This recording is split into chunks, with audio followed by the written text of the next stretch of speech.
Esto no es una guerra. Es Dios y Lucifer jugando al ajedrez. Imagina despertar y Jerusalén ya no existe. Que donde antes había templos hay una puerta abierta al infierno. Que millones de hombres llevan siglos muriendo. Y Dios, 800 años en silencio. Bienvenidos a Trench Crusade 1099.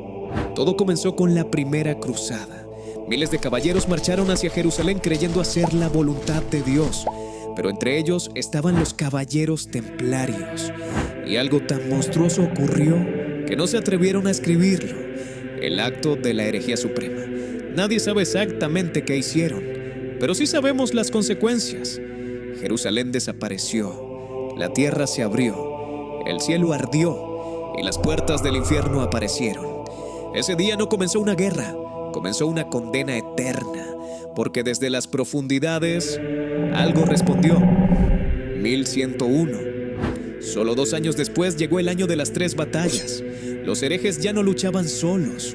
Los ejércitos del tercer círculo del infierno marchaban junto a ellos. Legiones que no sentían dolor. Soldados capaces de seguir avanzando atravesados con lanzas. El levante cayó casi por completo. Ciudades enteras fueron consumidas. La humanidad entendió algo aterrador. El infierno no venía a destruirnos, venía a quedarse. 1102. Entonces apareció Antioquía. La antigua ciudad fue convertida en una fortaleza. Murallas gigantescas, torres cubiertas de reliquias, miles de guerreros jurando morir protegiéndola. Y durante siglos Antioquía resistió, cada piedra empapada en sangre. Mientras Antioquía siguiera en pie, la humanidad todavía tenía esperanza. 1106, en las profundidades surgió Cobar, el primer tirano de los 66. No era un rey, no era un general, era algo peor, un hombre que aprendió a gobernar como un demonio. Bajo su mando, los herejes eran más eficientes que nunca. Se convirtieron en una máquina de guerra, una máquina diseñada para matar. 1109. Mientras Europa se desmoronaba, el mundo islámico fue ayudado por Dios. Nació el Gran Sultanato de Hierro, con un nombre que describe su obsequio: la Gran Muralla de Iskandar, una barrera colosal levantada contra las fuerzas infernales. Imagínalo, una muralla tan poderosa que sigue en pie tras cientos de años de bombardeamiento. 1117. Y aquí llegamos a una de las historias más horribles del lore: los 17 mártires. 17 hombres santos descendieron voluntariamente a los dominios terrenales del infierno, no para luchar, para convertir herejes. Creían que incluso las almas corruptas podían salvarse. El infierno respondió riéndose. Fueron capturados, torturados, despellejados y encerrados dentro de toros de bronce al rojo vivo. Siguen allí siglos después, vivos, escuchando sus propios gritos eternamente. Aún rezan. 1165. Esperando salvación en las montañas resistía Lamut, la fortaleza del viejo de la montaña y sus hashashins. Mientras el mundo ardía, ellos jamás cayeron. Asedios, hambrunas, ejércitos demoníacos. Nada funcionó.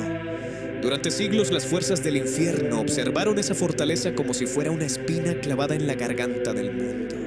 Y aún hoy sigue en pie. Desde 1215 hasta 1306. Entonces llegó la peor idea posible. La humanidad decidió pelear consigo misma.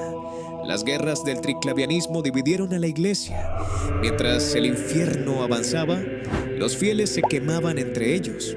Ciudades enteras fueron purgadas, sacerdotes ejecutados, ejércitos cristianos masacrados.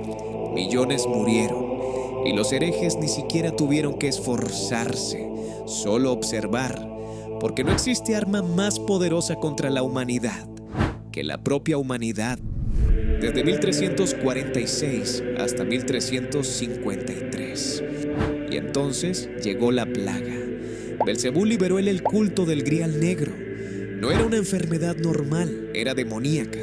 La carne empezaba a crecer de forma imposible. Los cuerpos se deformaban. Las víctimas se convertían en monstruos espantosos. Ciudades completas dejaron de oler a vida, solo a carne podrida. Y lo peor, infecta a cualquier organismo. Comenzaron las guerras del cadáver. Imagina campos de batalla con muertos como soldados cubiertos de tumores. Ese era el día a día. 1429. Y cuando todo parecía perdido, apareció Juana de Arco. Pero no era simplemente una heroína, era una santa viviente. Una mujer capaz de expulsar el grial negro de Europa continental. Donde ella marchaba, las hordas retrocedían. Dicen que las balas evitaban su cuerpo, que los demonios no podían mirarla. Por primera vez en siglos, el infierno sintió miedo. 1477. Entonces ocurrió algo imposible. La ciudad de Argos fue tomada por Dios y dejó de existir. No fue destruida, simplemente desapareció. Como si el propio cielo hubiera decidido arrancarla del mundo. Nadie sabe qué ocurrió allí y quizás sea mejor así. 1503. El profeta de guerra Ángelos descubrió el acero oricalco, un metal capaz de resistir prácticamente cualquier arma de proyectil.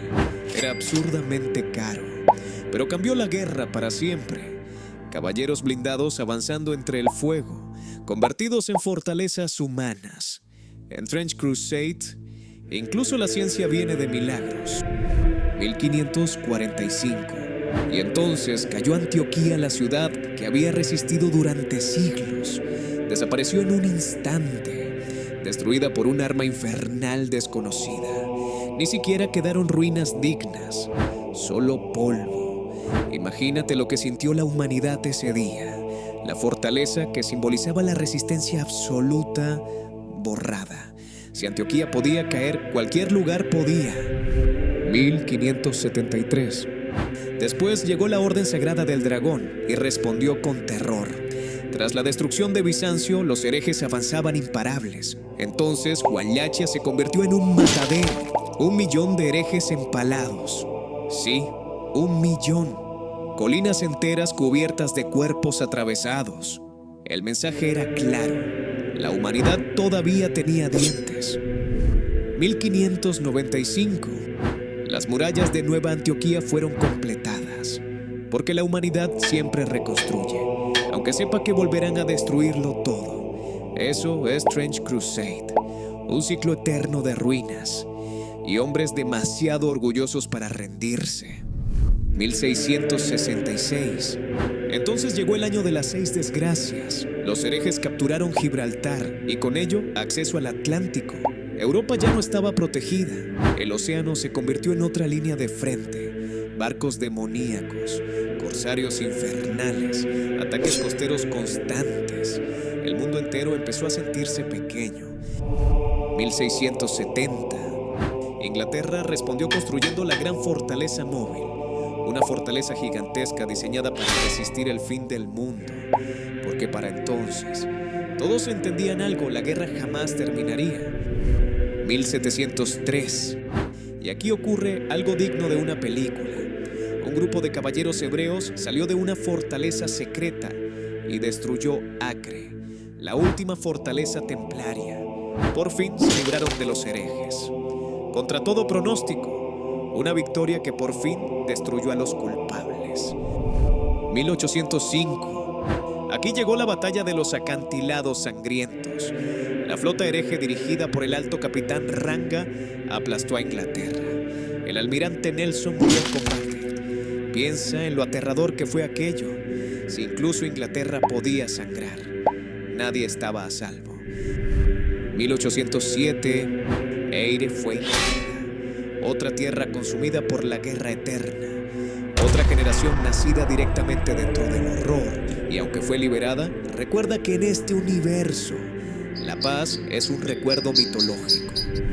1866.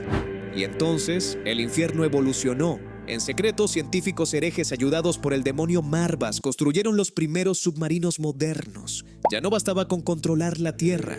Ahora podían atacar desde debajo del océano, invisible, silencioso, imparable. 1870.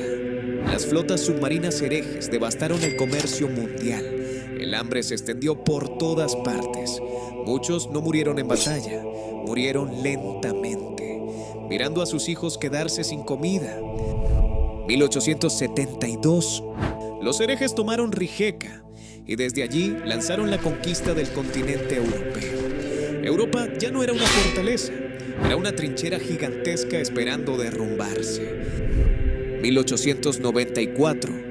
Aquí llegó uno de los peores años de la historia humana, el año de la Trinidad rota.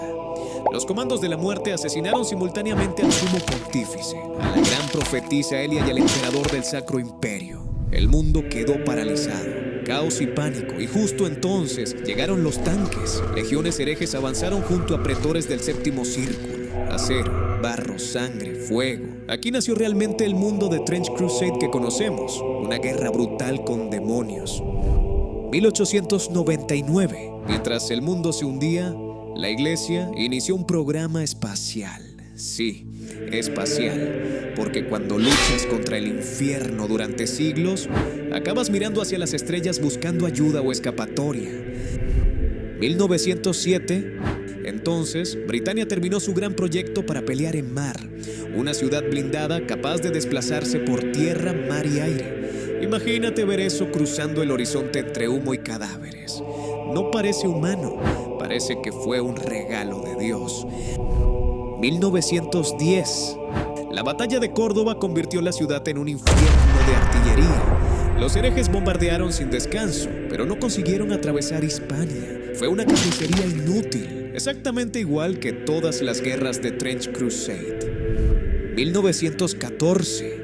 Finalmente, así llegamos al presente. El mundo entero es una cicatriz, kilómetros infinitos de trincheras cubiertos de barro, cadáveres y reliquias. Ambos bandos preparan ofensivas gigantescas. Las escaramuzas aumentan. Los saqueadores buscan artefactos sagrados. Y lo más aterrador es que nadie recuerda cómo era la paz. La humanidad nació en guerra, vivió en guerra y morirá en guerra.